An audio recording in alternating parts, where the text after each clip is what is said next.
বিএনপির ভারপ্রাপ্ত চেয়ারম্যান তারেক রহমান ঘোষিত রাষ্ট্র কাঠামো মেরামতের ৩১ দফা বাস্তবায়নের লক্ষ্যে প্রধান ও শিশুর পক্ষে জনমত গঠনের লক্ষ্যে লিফলেট বিতরণ ও গণসংযোগ করে চট্টগ্রাম মহানগর বিএনপির সাবেক যুগ্ম সাধারণ সম্পাদক, চট্টগ্রাম মহানগর বিএনপির আহ্বায়ক কমিটির সিনিয়র সদস্য খোরশেদুল আলম।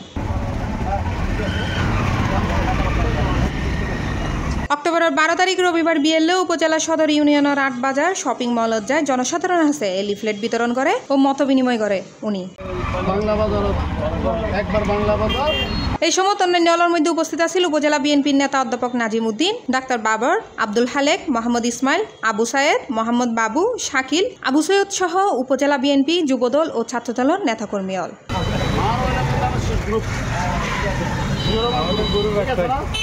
চট্টগ্রাম মহানগর বিএনপির আহ্বায়ক কমিটির সিনিয়র সদস্য খোরশেদুল আলম হয় ওনার বক্তব্য। বিএনপি বোধ কয়েক বছর আগতুন এই ৩১ দফা লইয়ারা রাষ্ট্র সংস্কার বিনির্মাণের লেভেলে হাজ করে যার এবং জনগণের একেবারে খুব ফাঁসে ফসা দিবার লাই বলি এই গণসংযোগ কেনারা ছাড়াই যাতে করে যে কিছু মানুষ বিভ্রান্তি করিয়ারা বিএনপি বিরুদ্ধে অপবাদ চালার।